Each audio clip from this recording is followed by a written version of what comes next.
Elena Cross was 7 years old the first time she truly understood that some questions in life don't have easy answers. It was a quiet evening at the dinner table. The food was simple and the lights were warm, but the moment her grandmother turned to her with loving eyes, smiled softly, and asked in a gentle voice, "What is your name, dear?" Everything changed. Elena saw the confusion in her grandmother's eyes. She noticed how her mother suddenly went completely still in the doorway, and then came that heavy, uncomfortable silence. In that one small moment, something heavy settled deep inside Elena's young chest, like a cold stone that would stay with her for the rest of her life. From that day onward, Elena started paying attention to things most children her age never noticed. She observed how memory worked, how it slowly began to fray at the edges, and how a person could be physically present in the same room with you, yet emotionally and mentally completely lost. By the time she was 12, she was secretly reading every book and magazine article she could find about the human brain. She didn't have fancy textbooks, but she devoured whatever was available in the local library. And by the time she turned 17, without making any big announcement and without any drama, she made a quiet but unbreakable decision deep in her heart. She would dedicate her entire life to understanding what had slowly stolen her grandmother away and do everything in her power to stop this from happening to other people. That one silent decision became the guiding thread of her life. It carried her across the country into one of the most competitive and prestigious neuroscience doctoral programs in the nation. And it was there, in those respected halls, that she first met Professor Edmund Callaway, the powerful department chair, a man whose name carried weight, a man whose recommendation letters could open doors across the country, a man who, in the beginning, seemed to genuinely recognize Elena's rare talent. He granted her lab access much earlier than other students. He invited her into important faculty research meetings. And at the very first welcome reception, standing in front of the entire department, he publicly declared with confidence, "This young woman is going to do something truly important here." Elena believed him with all her heart. She trusted him completely. So she poured everything she had into her work. 14-hour days became normal, 7 days a week, without breaks. She skipped social gatherings and conferences she should have attended. She gave up almost all the things normal graduate students enjoyed because she was always in the lab, always refining her ideas, and always pushing the boundaries of knowledge further than anyone around her.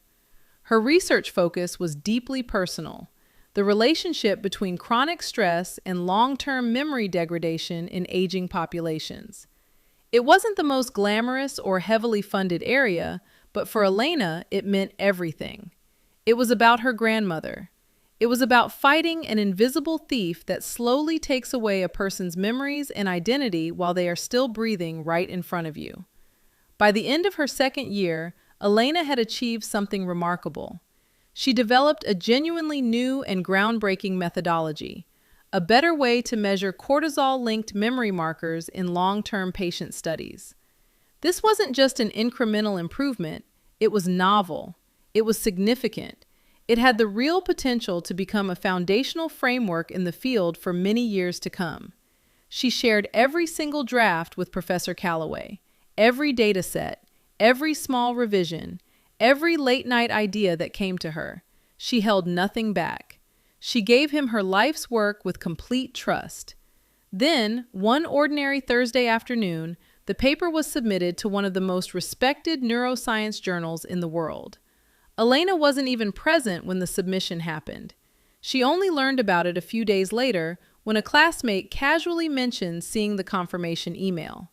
When she opened the journal's submission portal and searched for her title, the same title she had carefully typed herself after 22 long months of tireless work, her world shifted. Only one name was listed as the author, Edmund Callaway. Elena's name was completely missing. Not as co-author, not in the acknowledgments section, not even a small mention anywhere. It was as if she had never existed. She sat completely frozen in the university library for what felt like hours, just staring at the screen in disbelief. Then, with a heavy heart, she walked straight to his office. Professor Calloway remained strangely calm, almost bored by the conversation. He explained that the methodology had been developed within the broader framework of his existing grant. He said, intellectual contributions in academia were always complicated matters.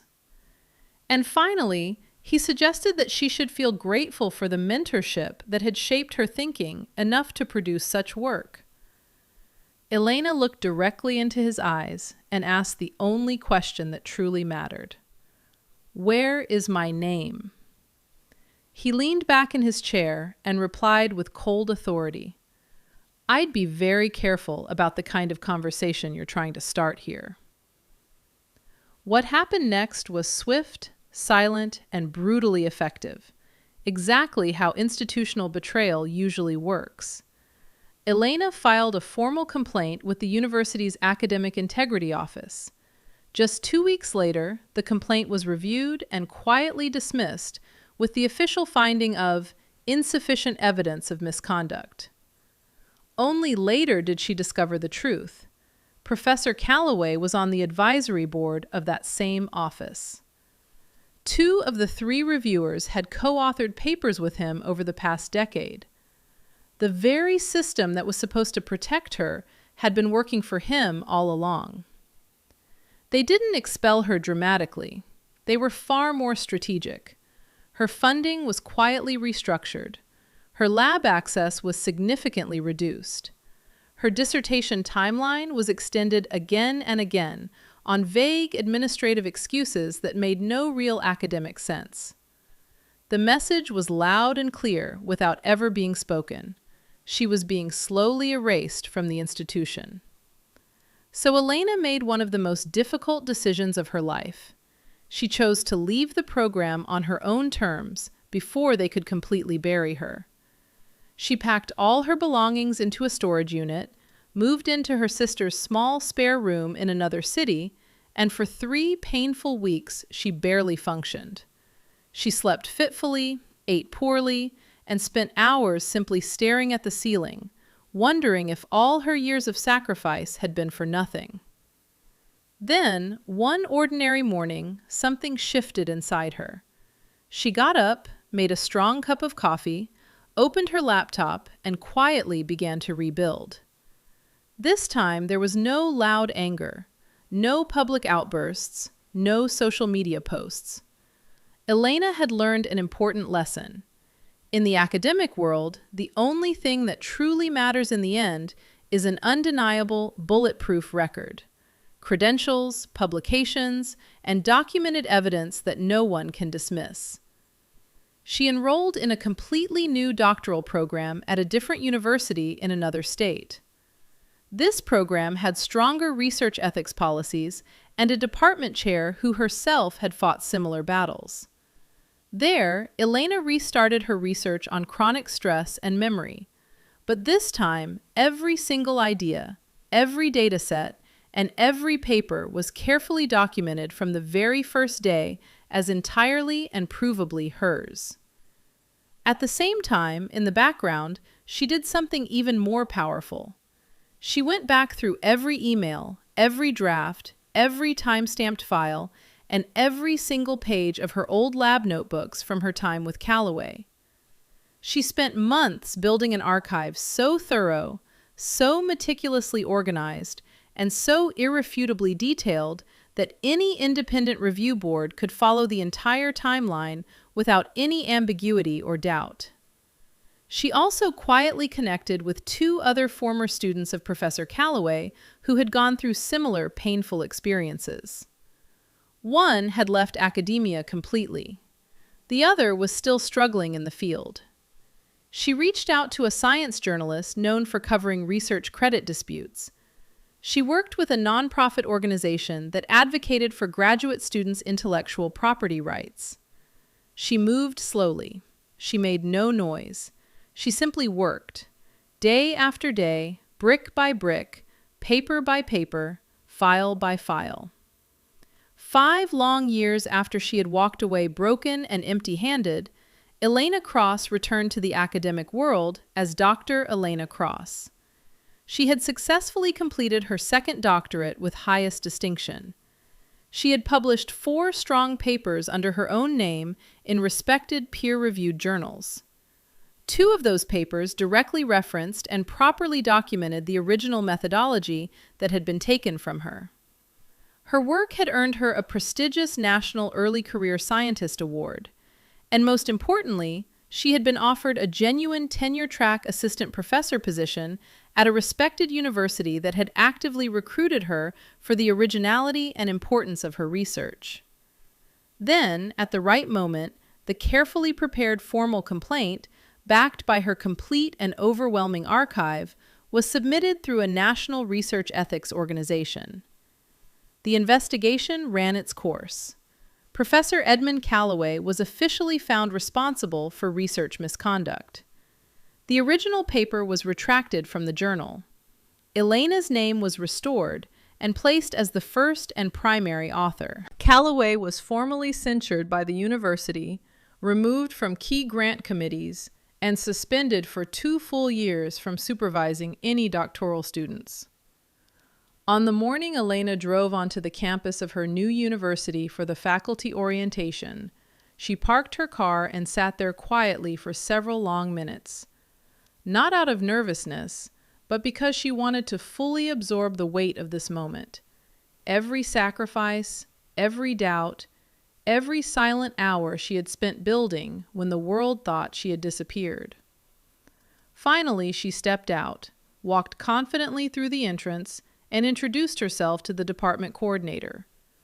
The coordinator smiled warmly and said, "We've been really looking forward to having you here, Dr. Cross." Elena smiled back, walked down the quiet hallway, and stopped in front of the office door that now carried her own name.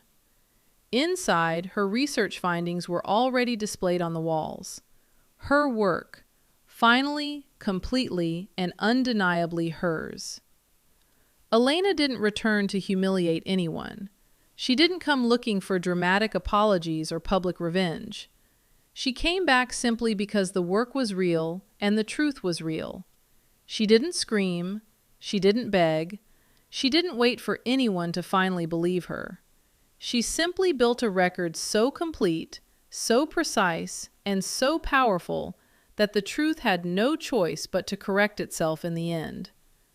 And now, every single person in that original institution who had chosen to stay silent must live with one simple, permanent, and uncomfortable fact. Elena Cross's name is the first one anyone sees when they look at that research, and it always will be. Some people are broken forever by the very systems that were supposed to protect them. They carry that invisible weight for the rest of their lives, and the world never even knows what was lost. Elena Cross came dangerously close to becoming one of those people, but she didn't. What made the difference wasn't luck. It wasn't powerful connections, and it certainly wasn't someone in authority suddenly deciding to do the right thing. What made the difference was a single, lonely decision she made in a small, quiet room, when she had nothing left except her laptop and the truth. She chose to stop mourning the truth and instead started building with it, brick by brick, paper by paper, file by file. In the end, she didn't just reclaim her stolen name. She made sure her name became the one that would outlast everyone who tried to erase it. And if you have ever had your own work taken from you, if your voice was ever dismissed, or if your contributions were quietly rewritten by someone with more power but far less integrity, then you already understand exactly what Elena felt that morning when she stood in front of her new office door. It wasn't loud triumph or celebration. It was something much quieter, something much deeper, something that, after everything she had endured, finally felt like the only thing that had ever truly belonged to her. Coming home at last. Moral lesson. People may steal your work, silence your voice, and try to erase you. But the best revenge is never screaming or fighting back loudly. Elena taught us that patience and consistent hard work are the greatest weapons. Don't get angry, don't make noise, just build your record so strong that the truth has no choice but to speak for itself. When the system tries to break you, don't break. Become bigger than the system. Lesson: the truth always comes out, even if it takes time. But you have to prepare for it in silence.